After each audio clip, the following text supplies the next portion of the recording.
오늘 말씀은 누가복음 13장 10절에서 21절입니다. 누가복음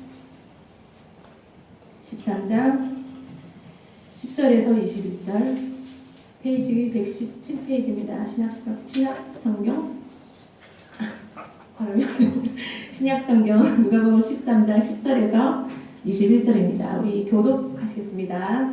제가 먼저 읽겠습니다. 예수께서 안식일에 한 회당에서 가르치실 때에 18해 동안이나 빛이 들려 아르며 꼬부라져 조금도 펴지 못하는 한 여자가 있다.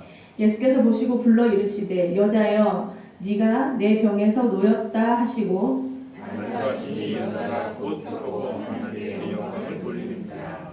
회당장이 예수께서 안식일에 병 고치시는 것을 분내어 무리에게 이르되 일할 날이 엿새가 있으니 그동안에 와서 고침을 받을 것이요 안식일에는 하지 말 것이니라 하거늘 주께서 대답하여 이르시되 불신하는 자들아 너희가 각각 안식일에 자기의 성한 하나님을 위한 건에 거두며 그곳에서 물을 먹지 않느냐. 그러면 18해 동안 사탄에게 매임받은 이 아브라함의 딸을 안식일에 이 매임에서 푸는 것이 합당하지 아니하냐. 예수께서 이 말씀하시니 모든 반대하는 자들은 부러워하고 온 무리는 그가 하시는 모든 영광스러운 일을 기뻐하리라. 그러므로 예수께서 이르시되 하나님의 나라가 무엇과 같을까? 내가 무엇으로 비교할까? 마치 사람이 자기 채소밭에 갖다 심은 겨자씨를 하나니 자라 나무가 되어 공중의 새들이 그 가지를 기르느니라. 또 이르시되 내가 하나님의 나라를 무엇으로 비교할까? 마치 여자가 가루 성화 속에 갖다 넣어 전부 부풀게 한 누룩과 같으니라 하셨더라. 아멘. 마태복음과 마가복음, 누가복음을 통틀어서 우리가 공관복음이라고 합니다. 왜 공관복음이라고 하냐면 같은 관점을 가지고 쓰여졌기 때문에 공관복음이라고 합니다. 오늘 이 본문을 통해서 이 공관복음에서 말하고자 하는 한 가지 공통점을 말할 수가 있는데 그게 뭐냐면 하나님 나라의 복음을 예수님께서 전하셨다, 선포하셨다는 거예요. 마태복음 4장 17절에도 회개하라 천국이 가까워왔다. 마가복음 1장 15절에도 하나님의 나라가 가까웠으니 회개하고 복음을 믿어라. 누가복음 16장 16절에도 하나님 나라의 복음이 전파되어 사람마다 그리로 침입하느니라. 누가복음만 해도요 하나님의 나라라는 구절이 130여 곳이나 나옵니다. 예수님이 살아계실 때만이 아니라 승천하신 후에도 사도들이 이 복음을 초대교회 성도들과 사도들이 이 복음을 전했죠. 그리고 그 이후에 믿음의 선조들이 전파하고 지금 우리가 전파하고 있지 않습니까? 근데 우리가 무엇을 전파하고 있느냐 이겁니다. 여러분 무엇을 전파하고 계십니까? 전파를 안 하십니까? 전파하잖아요. 예수님이 우리를 위해 죽으셨고 부활하셨고 다시 오실 것이다. 이것을 장황하게 우리가 얘기하고 있지 않아요? 이 메시아를 선포하고 있어요. 이 메시지가 하나님의 나라와 무슨 연관이 있기에 우리가 이 복음을 전하는가? 이 메시지가 하나님 나라와 연관이 없다면 우리가 이 메시지를 왜 선포하는가? 그렇지 않겠어요? 하나님의 나라와 관련이 있기 때문에 우리가 이 메시지를 선포하는 거예요. 그래서 그것을 이제 하나하나 살펴보는 겁니다. 하나님의 나라 하면 여러분 무엇이 떠오르나요? 하나님의 나라니까 하나님께서 통치하시는 나라다. 이렇게 생각할 수 있겠죠. 근데 보통 통치는 누가 합니까? 왕이 하잖아요. 그러면 하나님의 나라의 왕은 누구시라는 말이에요? 하나님이신데 이 하나님의 나라를 전파하는데 왜 예수 그리스도를 전파하느냐? 하나님을 전파하면 되는데 그렇지 않겠어요? 그래서 우리가 예수 그리스도라는 이 말에서 이 그리스도라는 부분을 살펴볼 필요가 있어요. 헬라어로 그리스도라고 하고 아람어로 메시아라고 하고 히브리어로는 마시아흐라고 합니다. 이 구약의 메시아는 머리에 기름을 부은 이런 행동을 통해서 의식을 통해서 하나님의 일꾼으로 세움을 받는 자를 말하죠. 보통 우리가 알고 있듯이 누구에게 기름을 붓습니까? 그렇죠. 왕, 선지자, 제사장들에게 기름을 붓잖아요.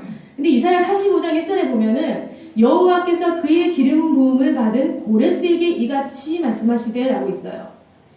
유다를 바벨론으로부터 해방시킨 페르시아 왕 고레스에게도 이 기름 부음이 적용이 됩니다. 이방인 왕인데 어떻게 하나님의 그 기름 부음이 적용이 되는가?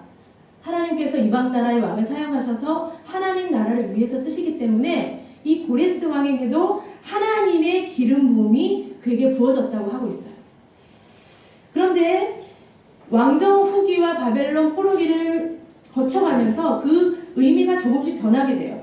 포로기를 지나왔던 백성들이 가장 나라의 통치자에게 원하는 것이 무엇일까요?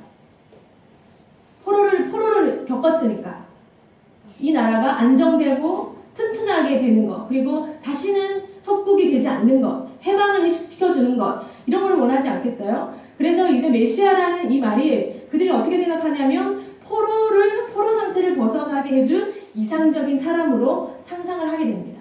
그 상징이 이 메시아 안에 있는 거예요. 뿐만 아니라 이스라엘이 가장 잘 나갔던 때가 언제입니까?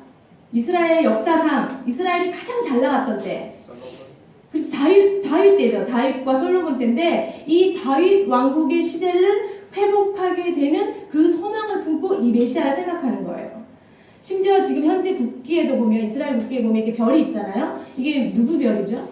다윗의 별이잖아요. 그만큼 이스라엘 사람들은 이 다윗을 엄청나게 기대를 하고 다윗 시대를 소망하면서 그 바람으로 살고 있는 거예요. 다윗 시대의 회복뿐만 아니라 더 나아가서 어디까지 원하냐면 모든 세계를 이스라엘이 완전히 확장하여서 모든 세계를 다스릴 나라로 그렇게 생각하고 그렇게 상징할 때 쓰는 이 단어가 뭐냐면 그리스도, 메시아라는 거예요. 그렇게 발전하면서 후기 유대교에서는 이 메시아라는 단어가 하나님께서 종말에 자기 백성을 구원하시기 위해서 보내실 구원자라는 의미를 가지게 돼요. 그러니까 이 단어가 원래는 일반 명사였는데 이 일반 명사가 되지 않고 고유 명사화 됩니다. 그래서 누군가를 기다리는 거예요. 누가 있을 거야. 그래서 예수님은 메시아다. 예수님은 그리스도다. 이게 무엇이냐면 예수님은 기름 부음을 받은 자다. 이것만 가르치는 게 아니라 이 말을 넘어서 예수는 종말의 구원자다라는 뜻을 가지게 되는 거예요. 다시 말해서 누가 그리스도께서 언제 종말에 무엇을 하나님께서 이루실 구원을 어떻게 하냐면 실현한다. 그 말이에요. 그렇다면 그 예수님이 그 실현을 어떻게 이루셨을까를 또 봐야 되겠죠. 그 실현을 어떻게 이루셨는지 우리는 알고 있어요. 어떻게 이루셨나요? 그래서 십자가의 죽음과 부활로서 그 종말의 구원을 이루셨어요. 요한복음에 보면은 예수님이 마지막에 십자가에 달리셔서 신포도주를 받으신 후에 뭐라고 하시냐면 다 이루셨다. 그렇게 말씀하시거든요. 무엇을 다 이루셨다는 거예요? 하나님의 나라를 다 이루셨다는 거예요. 그래서 이 죽음과 부활, 이 예수님의 죽음과 부활의 메시지는 엄청난 파워를 가지고 있어요. 종말에 있을 구원을 이미 이루신 사건이란 말인 거예요. 예수님이 말만 하나님 나라를 선포하신 게 아니라 자신이 직접 십자가에 죽으시고 자신이 3일 만에 부활하심을 통해서 그 선포를 행하시고 이루신 거예요. 그래서 하나님의 나라를 선포한다는 말과 예수 그리스도의 죽으심과 부활을 선포한다는 말은 같겠어요? 다르겠어요? 같은 거예요. 그래서 여러분이 복음을 전한다는 것은 하나님의 나라를 전하는 겁니다. 자, 하나님의 나라, 이 나라 안에는 통치 개념이 들어있어요. 통치 개념이 들어있는데 그렇기 때문에 이 하나님의 아들이신 예수 그리스도께서 하나님 나라를 이루셨다는 것은 하나님의 통치를 누가 한다는 거예요? 예수 그리스도께서 누굴 대신해서? 하나님을 대신해서 대신 통치한다는 거예요. 이까지 따라오셨죠? 이 말을 다른 말로 뭐라냐면 하나님의 나라의 권세와 영광을 예수 그리스도께서 상속받으셨다라고 합니다. 여기서 상속이라는 단어가 나오는 거예요. 자, 이 상속이라는 단어를 어디서 들으셨어요? 로마서에 보면은 8장 17절에 보면 제가 읽어드릴게요. 자녀이면 또한 상속자, 곧 하나님의 상속자요. 그리스도와 함께 한 상속자니 우리가 그와 함께 영광을 받기 위하여 고난도 함께 받아야 할 것이니라. 여기서 통치와 영광을 상속받았다는 의미는 우리가 구약을 좀 봐야 돼요. 곳곳에 있지만 제일 진하게 나타나는 데가 다니엘서 7장이에요. 다니엘서 7장은요. 다니엘이 젊었을 때가 아니라 노인이 되었을 때 하나님께서 보여주셨던 환상이에요. 다니엘이 좀 오래 살았잖아요. 그러면서 그 바벨론에 잡혀 들어가서 환상을 다니엘서 2장에서도 보고 또 더 세밀하게 나이가 들어서 다니엘서 7장에 또 봅니다.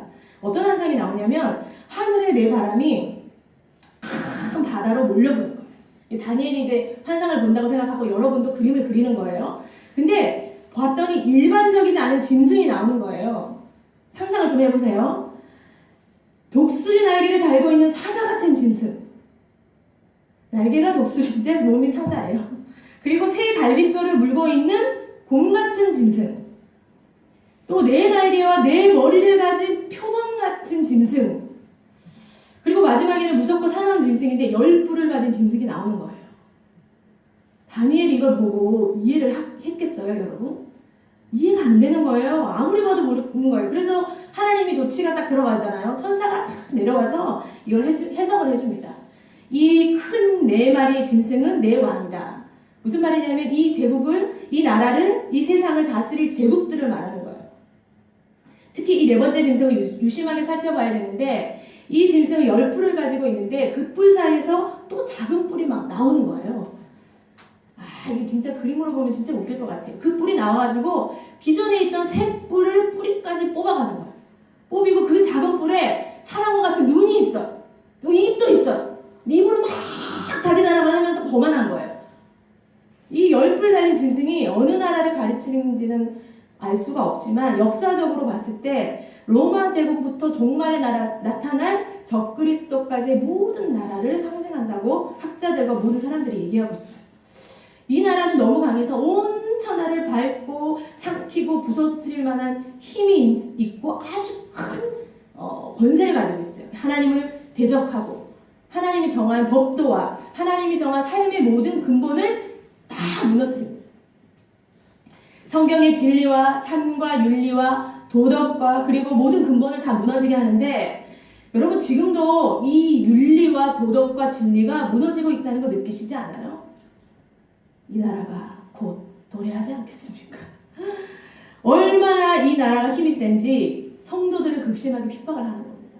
핍박해서 그 권세를 다 무너뜨리는 엄청난 나라가 되는 거예요. 기대되시죠? 어떤 나라가 될지.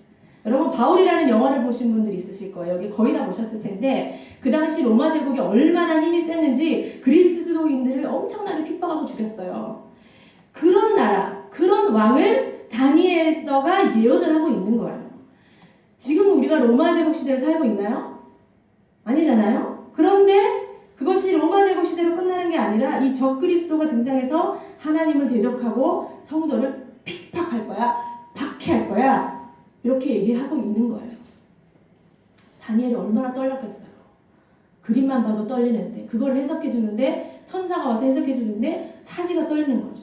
근데 우리가 여기에서만 주목하고 끝나는 것이 아니라 이 지구의 모든 역사를 주관하고 계시는 분이 누구십니까? 하나님이시잖아요. 하나님께서는 과거의 역사와 현재의 역사와 미래의 역사까지 다 주관하고 계시다는 사실을 우리가 다니엘서를 보면서 깨달아야 돼요.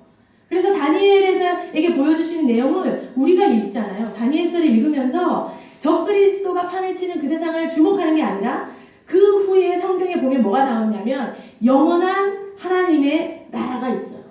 사실은 하나님께서는 이 영원한 하나님의 나라를 보여주기 위함이었어요. 다니엘이 미래적인 하나님의 나라를 보았을 때가 언제냐면 BC 553년 정도 돼요. 지금으로부터 약 2500년 전에 그 예언을 다 본 거예요.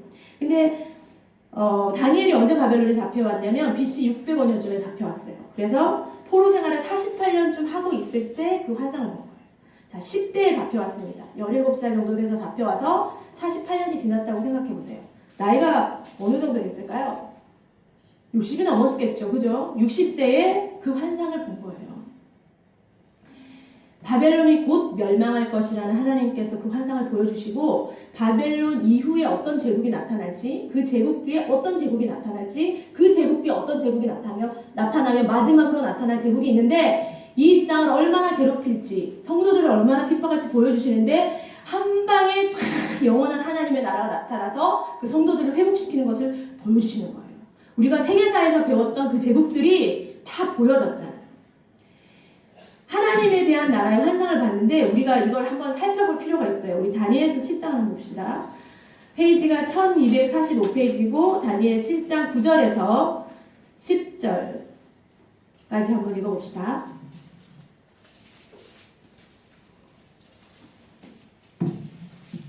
오늘따라 발음이 잘 안 되네요. 주여. 다니엘 7장 9절에서 10절. 자, 얼마 안 되니까 같이 한번 읽어보겠습니다. 시작. 내가 보니 왕자가 놓이고 옛적부터 항상 계시니가 좌정하셨는데 그의 옷은 희기가 눈 같고 그의 머리털은 깨끗한 양의 털 같고 그의 보좌는 불꽃이요 그의 바퀴는 타오르는 불이며 불이 강처럼 흘러 그의 앞에서 나오며 그를 섬기는 자는 천천히요 그 앞에서 모셔 선 자는 만만이며 심판을 베푸는데 책들이 펴 놓였더라. 13절.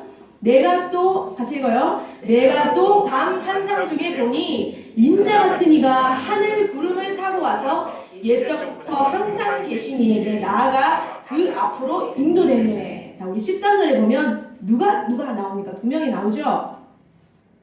누가 나와요? 인자 같은 이가 나옵니다. 그리고 누가 옵니까? 옛적부터 항상 계신 이가 나와요.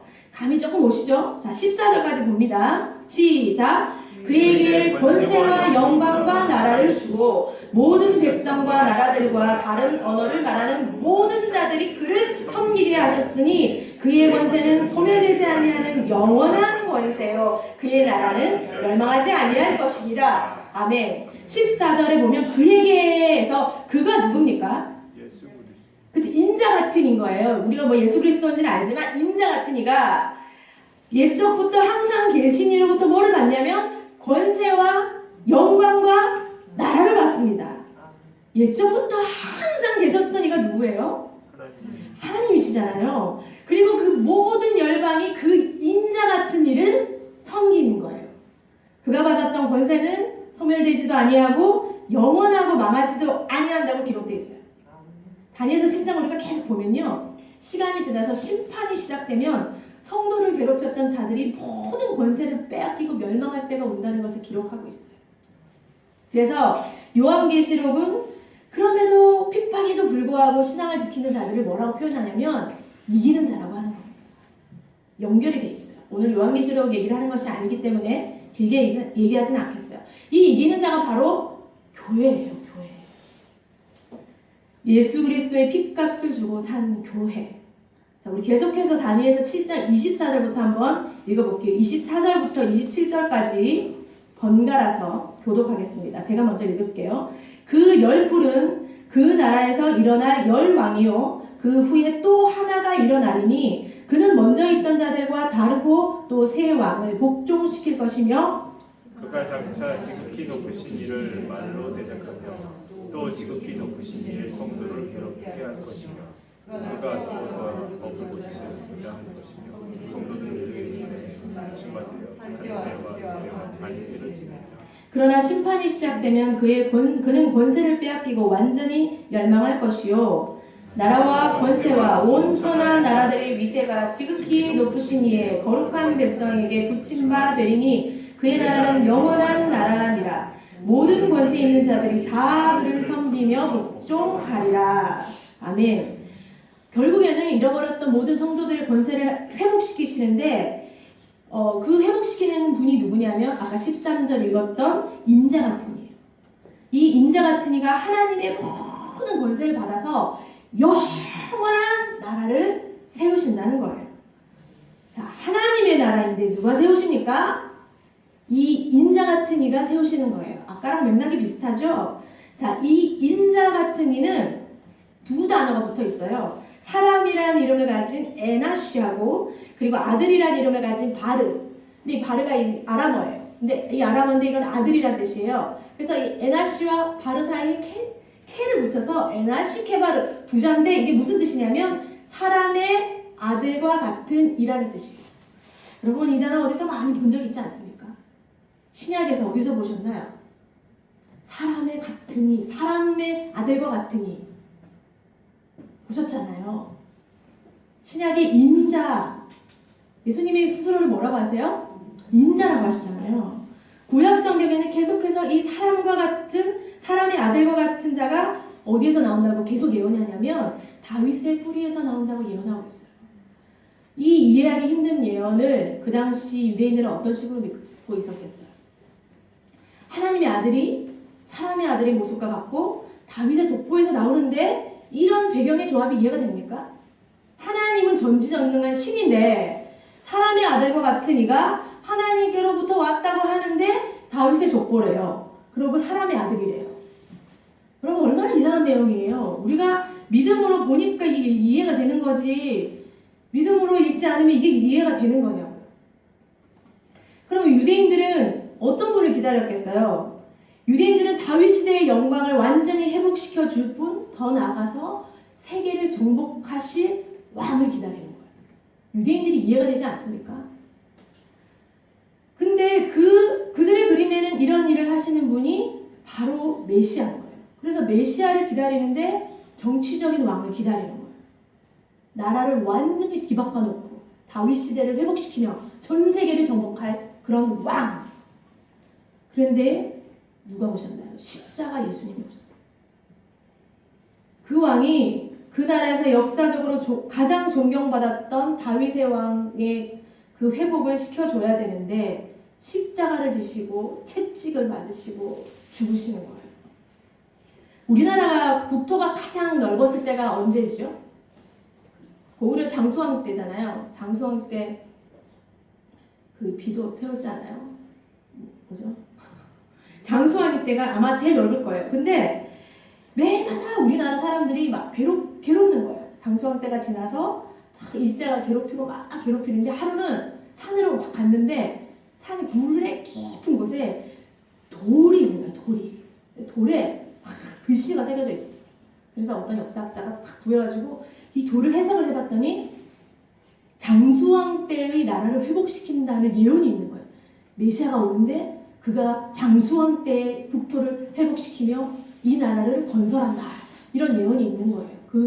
진짜 있는 게 아니고 예시를 든 거예요. 그런 예언이 있을 때 우리나라 사람들이 어떻게 했어요? 얼마나 기다리겠어요? 그래! 해보자! 우리가 나라를 이뤘지만 회복시킨대. 예언이 있대. 그런 마음으로 메시아를 기다리는 거예요. 이스라엘 백성도 똑같았어요. 로마가 박해를 하죠. 그 전에 바벨론을 쏠려갔죠. 그 전에는 아수르가 괴롭혔죠. 그 전에는 지네들 죄는 생각 안 하고 너무 괴롭고 힘들었으니까 하나님 분명히 구약에 예언했어. 우리나라를 회복시킬 거야. 근데 더 나가서 다윗 시대를 회복시킬 뿐만 아니라 장차 이 세계를 우리 아까 다니엘서 읽었잖아요. 영원히 회복시킬 그 나라의 왕을 하나님 주신댔어. 근데 이 하나님의 예언들이 하나님께서 어떻게 실현시키시냐면 성령 하나님께서 사람의 몸, 마리아의 뱃속에 그리스도라는 예수 그리스도의 씨를 넣으시는 거예요. 여러분은 상상이나 하겠어요? 우리 창조주의 하나님은 너무 창의적이시잖아요. 그 사람의 몸에서 예수님이 태어나게 하시는 거예요. 이 사람의 씨를 가지고 태어난 건가요? 아니잖아요. 하나님이잖아요. 그렇기 때문에 사람의 아들이긴 하지만 하나님의 아들이죠. 여러분 이 조합이 이해가 됩니까? 저는요. 제가 예수님을 믿었으니까 이게 이해가 되는 거지 예수님을 안 믿는 사람들이 이 조합이 이해가 되질 않아요. 사람이면 사람이고 신이면 신인 거지. 무슨 사람의 아들과 같은 이가 있는가. 예수님은 계속해서 자신을 뭐라고 그러냐면 그 구약에서 너네가 기다렸던 그 메시아가 바로 나다. 내가 그 인자야. 예수님 스스로 계속 인자라고 말씀하시는 거예요. 이 인자라는 말 속에는 내가 그 메시아야. 너희가 기다렸던 구원자가 바로 나야. 계속 그 얘기를 하시는 거예요.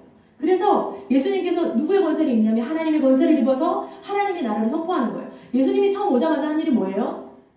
회개하라. 천국이 갖고 왔다. 하나님 나라를 계속 선포하며 나가는데 선포만 하는 것이 아니라 실행하시는 거예요. 근데 이 실행하시는 것도 이사야의 예언에 적혀 있어요. 예수님은 이 하나님이 하셨던 예언들을 이루러 오신 거예요. 우리 한번 찾아봅시다. 이사야 61장 1절. 이사야 61장 1절. 1042페이지입니다. 구약 이사야 61장 1절. 1042페이지. 그래서 우리 다 같이 한번 읽어보겠습니다. 시작. 주 여호와의 영이 내게 내리셨으니 이는 여호와께서 내게 기름을 부으사 가난한 자에게 아름다운 소식을 전하게 하려 하심이라. 나를 보내사 마음이 상한 자를 고치며 포로된 자에게 자유를, 갇힌 자에게 노임을 선포하며. 자, 이 글을 읽으시고 예수님께서 하나님 나라를 이루시기에 제일 먼저 하신 게 뭐예요? 성령의 기름을 받으셨죠. 그리고 가난한 자에게 복음을 전하시고, 마음이 상한 자를 고치시고, 포로된 자에게 자유를 주시고, 갇힌 자에게 노임을 선포하시고, 복음서에 있는 모든 사건이 하나님의 나라를 이루는 사건으로 기록되어 있어요. 오늘 본문 한번 보세요. 오늘 본문 누가복음 13장 11절에서 13절. 제가 읽어보겠습니다. 18해 동안이나 귀신 들려 앓으며 꼬부라져 조금도 펴지 못하는 한 여자가 있더라. 예수께서 보시고 불러 이르시되 여자여 내가 내 병에서 놓였다 하시고 안수하시니 여자가 곧 펴고 하나님께 영광을 돌리더라. 자, 18년 동안이나 귀신에게 포로되어 질병과 죽음에서 갇힌 자를 해방시켜 주시는 거죠. 이게 단순히 의료적인 치료의 행위입니까? 아니에요. 하나님 나라의 관점으로 보셔야 돼요. 이 일을 통해서 예수님께서 뭘 하시냐면 하나님 나라를 실행하고 계신 거예요. 하나님 나라가 이루어지는 거면 좋은 거예요? 나쁜 거예요? 좋은 거죠. 이스라엘 백성들은 누구를 섬기고 있어요? 하나님을 섬기고 있는데, 하나님을 섬기는 그곳에서 이 하나님의 나라를 실행하는데 바리새인들은 이 일을 금하게 하는 거예요. 못하게 하는 거예요. 그래서 예수님께서는 이 사람들을 뭐라고 합니까? 15절 한번 보세요. 너희가 뭐하고 있느냐? 15절에 한 단어가 나오는데 외식이라는 단어예요. 그럼 외식이 뭐냐? 하나님의 나라냐? 내가 가진 틀이냐? 하나님의 나라냐? 내가 가진 생각이냐? 이 갈림길에서 우리가 하나님을 섬긴다고 하지만 내가 가진 틀을 선택하는 것이 바로 외식이라는 거예요. 이 외식 때문에 하나님의 나라가 임하는 것은 얼마나 방해가 되는지 모릅니다. 예수님께서 공생의 기간 동안 끊임없이 사람들을 치료하시고 귀신을 내쫓으시고 해방시켜 주시고 이 무엇 하신 거예요? 불쌍해서 그렇게 하신 것도 있지만 단지 그렇게 인본주의적인 관점이 아니라 하나님의 나라를 이루기 위해서 그렇게 계속 하신 거예요. 그러면 어떻게 예수님이 그 일을 할 수 있었는가? 하나님의 권세와 능력으로 힘입었기 때문이에요. 자, 하나님의 권세와 능력을 힘입을 수 있는 조건이 있어요. 그 조건이 하나밖에 없어요. 뭔가? 우리가 아까 로마서 8장 17절에 읽었는데 무엇이 돼야만 하나님의 권세를 입을 수 있어요? 그렇죠. 자녀가 돼야 되는 거예요. 로마서 8장 17절에 자녀이면 또한 상속자고 하나님의 상속자라고 되어 있잖아요. 이 자녀는 아버지의 모든 걸 상속받는 거예요. 제가 보니까 빚이 많은 사람들은 빚까지 상속을 받더라고요. 그래서 상속권 포기각서를 쓰잖아요. 하나님이 모든 것을 받는 거예요. 그래서 우편에 앉았다. 이것도 같은 말인데 이 우편에 앉았다는 말은 뭐냐면 부왕을 말하는 거예요. 부왕. 여러분 부왕이 뭔지 아세요? 부왕이 뭐냐면 왕의 버금가는 왕이라는 뜻이에요. 왕세자를 말하는 거예요. 그래서 이 상속자 자녀, 이 하나님의 정권을 가지고 이 자녀가 뭘 하냐면 하나님의 나라를 다스리는 거예요. 이 정권은 뭐냐면 신적인 능력과 신적인 지혜와 신적인 하나님의 모든 속성들을 가지고 통치하는 거예요. 우리도 그렇다고요. 우리도.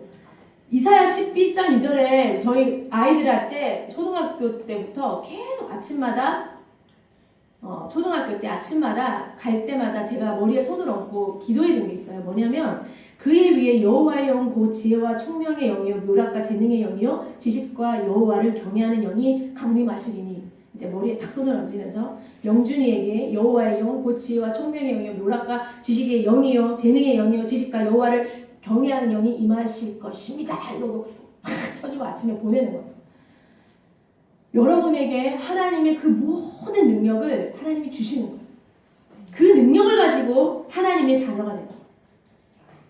자, 자녀가 된다. 자녀가 된다는 것을 좀 어려운 말로 우리가 뭐라고 표현하냐면 다시 태어난다고 하잖아요. 이 거듭난다.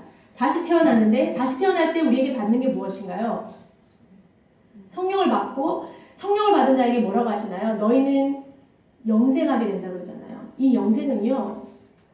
영원한 생명을 가진다 이런 수준이 아닙니다. 하나님 나라가 임한다는 거예요. 나에게.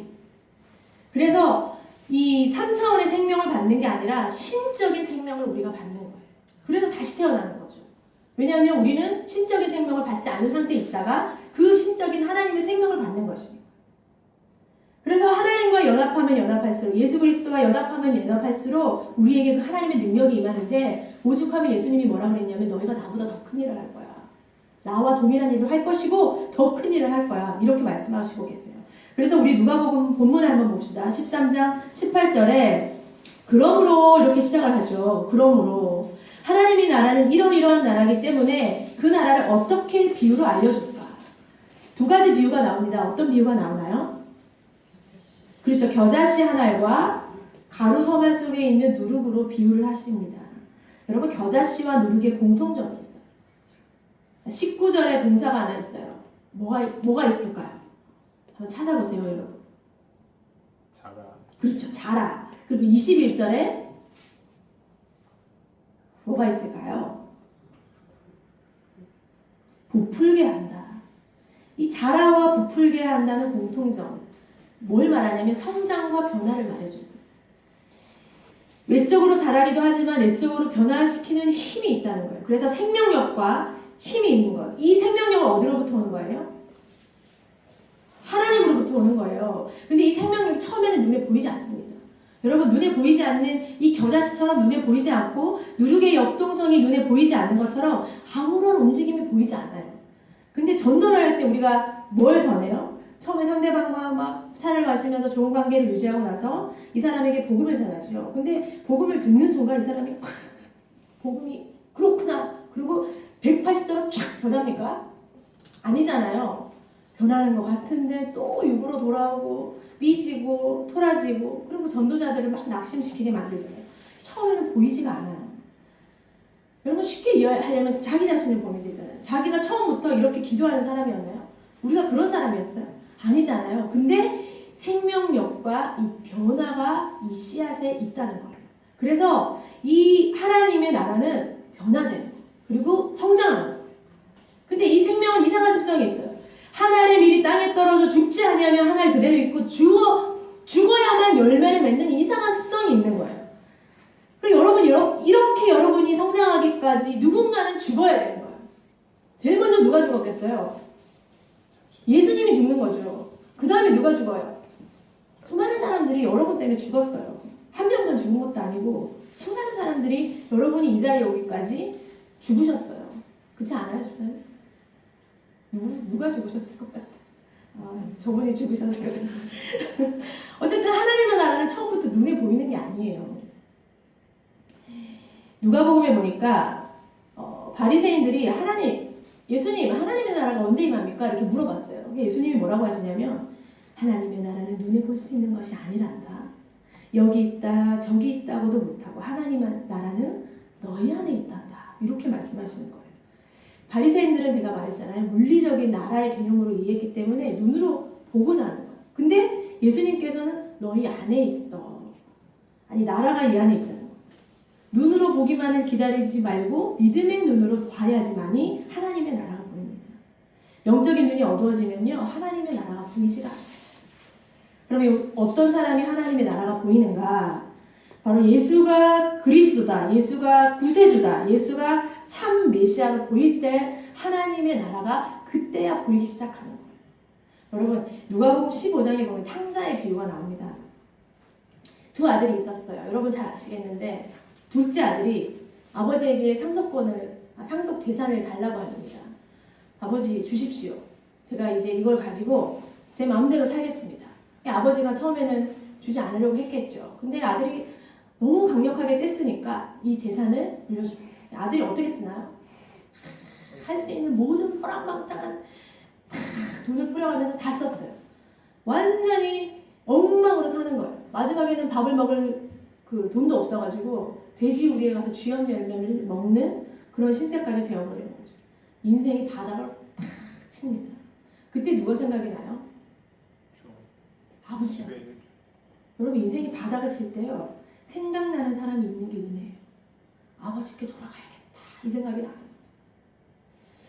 여러분도 다 이 과정을 거치지 않으셨어요. 그게 둘째 아들의 이야기가 아니잖아요. 우리 이야기잖아요. 하나님이 우리에게 너무나 많은 걸 주셨어요. 생명을 주셨고, 가족을 주셨고, 물질을 주셨고, 시간을 주셨고, 좋은 성품을 주셨고, 모든 걸 다 주셨는데 내 맘대로 다 써버리고 나중에 인생의 바닥을 탁 치게 됩니다. 전문적인 용어로 고난을 당했다. 고난을 당했을 때 하나님을 만난다는 거예요. 그렇게 고난을 당하고 하나님을 만나고 그 탕자가 아버지에게 돌아오게 되죠. 이거를 뭐라고 합니까? 우리가 돌아온 탕자. 돌아온다. 이걸 뭐라 그래요? 회심했다 그러잖아요. 회심. 자, 아버지 품에 안겼을 때 우리가 예수 그리스도를 체험했다. 예수 그리스도를 경험했다고 하잖아요. 근데 사실은 우리가 예수 그리스도를 체험하고 있는 이 감정이나 이 경험은 이전부터 우리가 아들이었다는 사실을 그냥 깨닫는 거예요. 그래서 성경은 뭐라 그러냐면요. 미리 너희들을 정했어. 우리가 알기 전부터 미리 정했다는 거예요. 우리가 미리 정해서 우리가 아들이라는 사실을 깨달았을 때 우리가 구원이 이루어진 것 같지만 사실은 그 이전부터 구원의 역사들이 이루어지고 있는 거예요. 에베소서는 뭐라 그래요? 창세전에 너희를 택했어. 너희를 정하고 미리 정하고 부르시고 구원시키시고 영광까지 주기 위한 거야.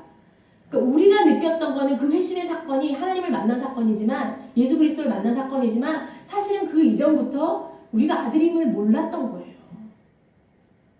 그리고 깨닫고 나서 하나님이 그 기쁘신 뜻대로 우리를 예정하셨구나. 창세전에 나를 예정하셨구나. 그 예정이 깨달아지는 겁니다. 여러분 놀랍지 않으세요? 창세전에 예정하셔서 여러분에게 아버지의 모든 영광과 능력을 입혀주시는 거예요. 그럴 때 뭐가 시작이 되냐면 하나님의 나라가 임하는 것이 시작이 돼요. 흔히들 하나님의 나라가 임하는 거를 물리적인 걸로 생각해요. 그래서 죽어서 어디로 간다고 생각하나요? 천당에 간다 이렇게 생각하잖아요. 근데 그것만은 아니에요. 하나님의 나라가 임하는 거예요. 우리에게 임하는 겁니다. 우리가 예수 그리스도와 함께한 상속자이기 때문에 예수 그리스도와 함께 내가 자녀가 되었다는 것을 인지하는 순간 그 순간 하나님의 나라가 임하는 거예요. 우리 그거 있잖아요. 돈으로도 못 가요. 하나님 나라. 맘 작게도 못 가요. 하나님 나라. 뭘로 가는 거예요? 믿음으로 가는 나라 하나님 나라. 아니네. 맞아요? 믿음으로 가는 나라 하나님 나라. 그러잖아요. 이 믿음이 뭐예요? 하나님이 내 아버지셨구나라를 깨닫는 그 순간이 믿음으로 받아들이는 거예요. 그래서 구원은요 믿음으로 받아들이는 거예요. 우리가 영생을 얻었다라고 말하는데 그 영생을 얻은 것이 어디에 얻어지냐면 우리의 내면과 외면에 하나님의 나라가 임하는 거예요. 그래서 예수 그리스도가 재림하실 때는 그 하나님 나라가 극치에 이르러서 새 하늘과 새 땅이 이루어지는 걸 말하는 겁니다. 여러분 감격하시지 않으시군요. 저는 이걸 생각하면서 하나님의 나라가 내게 지금 임하고 예전에 임하셨고 장차 이루실 그 하나님의 나라를 기대하면서 얼마나 감격이 되는지 모르겠어요. 그러면 우리 그리스도인이 해야 될 일이 무엇인가? 우리 로마서 한 번만 찾아봅시다. 로마서 14장 17절. 로마서 14장 17절.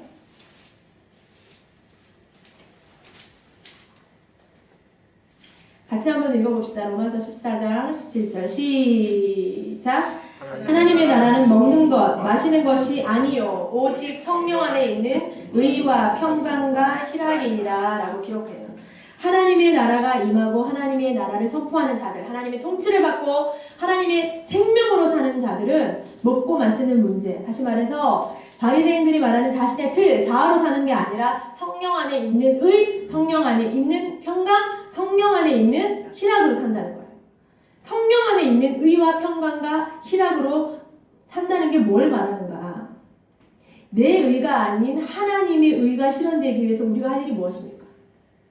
자기를 부인하는 거죠. 그리고 겸손해지는 거죠. 하나님의 평강을 누리기 위해서 우리가 어떻게 해야 됩니까? 눈에 보이는 현실만을 바라보면서 흔들리고 자지우지고 하고 두려워하는 것이 아니라 믿음으로 바라보는 연습을 계속하는 거예요. 우리가 지금 현재 있는 속썩이는 남편과 속썩이는 아이들을 보면서 평강이 옵니까? 통장의 잔고를 보면 평강이 옵니까? 아니잖아요. 항상 미래에 대한 불안을 생각하면 평강이 옵니까? 아닙니다. 언제 평강이 임할 수 있어요?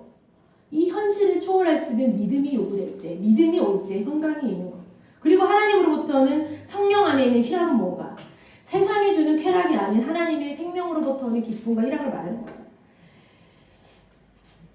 우리 설교자들이 가장 큰 기쁨이 뭐냐면 성경을 연구하다가 이 아주 미묘한 단어 하나에 하나님의 마음을 탁 그냥 촥 캐치할 때가 있어요. 굉장한 기쁨과 희열을 느끼게 돼요. 딱히 설명할 길은 없는데 너무 혼자 좋은 거예요. 그리고 나서 설교를 하고 하나님의 말씀을 전하고 양육을 했을 때 그 영혼이 변화될 때 가장 큰 기쁨을 느낍니다. 예전에는 학벌이나 아니면 명품이나 이런 것이 나에게 기쁨을 좌우했다면 지금은 하나님께로부터 오는 것만 나에게 기쁨을 좌우하는 거예요. 여러분, 예전에는 내 맘대로 했을 때 기뻤을지 모르지만 지금은 하나님 때문에 매일마다는 즐거움을 누리는 것이 이 바로 하나님 나라가 임하는 겁니다. 여러분, 천광웅 씨의 미랄이라는 찬양 아세요? 아셔요? 가사가 어떤 가사가 있냐면 세상을 구원하기 위해 흘려야 할 피가 필요하다면 죄인을 대신하기 위해 희생의 제물이 필요하시다면 내 생명 제단 위에 드리리 주 영광 위에 사용하소서. 생명이 또 다른 생명 낳고 주님 볼 수 있다면 나의 삶과 죽음도 아낌없이 드리리. 죽어야 다시 사는 주의 말씀 믿으며 한 알의 미랄되어 썩어지리라. 예수님처럼 살게 하소서. 가사가 뼈에 사무치는 가사. 너무너무 은혜가 되는 가사들. 우리가 새로운 생명을 품을 때 가장 강력한 하나님의 나라가 임합니다. 2008년에 하나님이 저에게 청소하는데 회복이라는 단어를 주셨어요.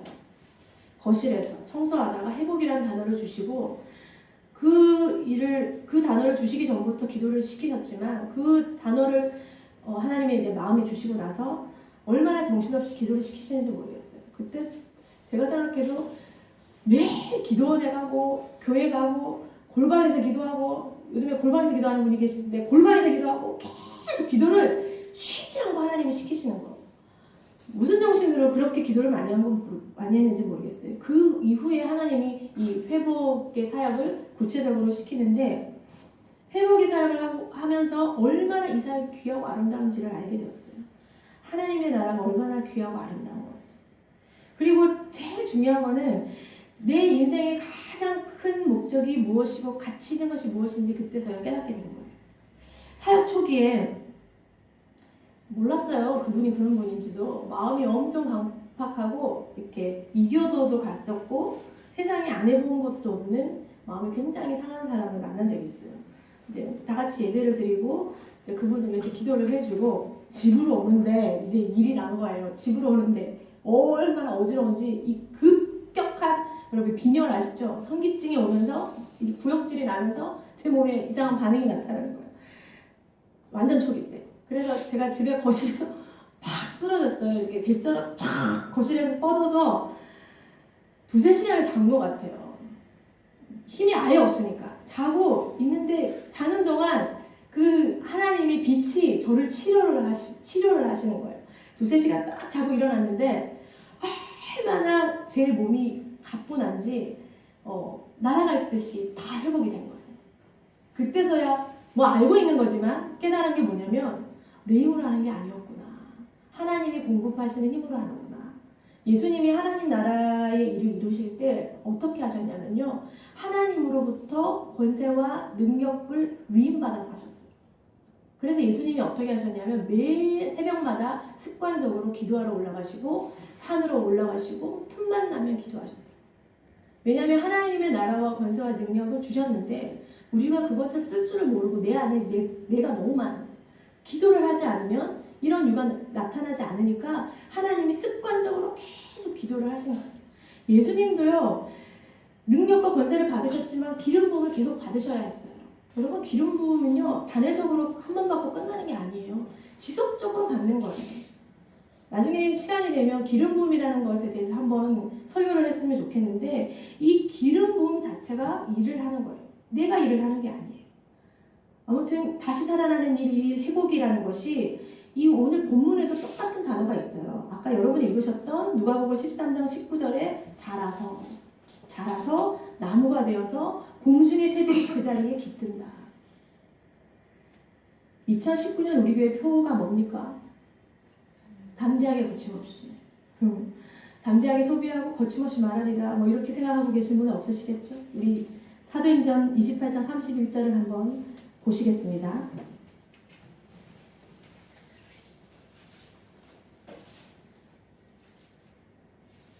사도행전 28장 31절. 무엇을 담대하고 거침없이 해야 되는가? 자, 다 같이 큰 소리로 읽겠습니다. 찾으셨나요? 네, 읽겠습니다. 시작! 하나님의 나라를 전파하며 주 예수 그리스도에 관한 모든 것을 담대하게 거침없이 가르치더라. 아멘. 여러분이 하나님 나라를 담대하게 거침없이 하나님의 능력을 덧입어서 그 기름 부음 가지고 전할 때 무슨 일이 일어나냐면 그 생명이 자라서 나무가 되어서 공중의 새들이 깃들이기까지 전진하며 나가는 일이 발생합니다. 아멘. 여러분 하나님 나라를 위해 우리의 삶을 드립시다. 아멘. 우리 찬양 하나 부르겠어요. 우리 아까 불렀던 나를 통하여 이 찬양 부르시면서 여러분 하나님 나라를 생각하면서 부르셔야 돼요. 예수님이 우리에게 하셨던 것처럼 우리도 하나님의 능력을 힘입어서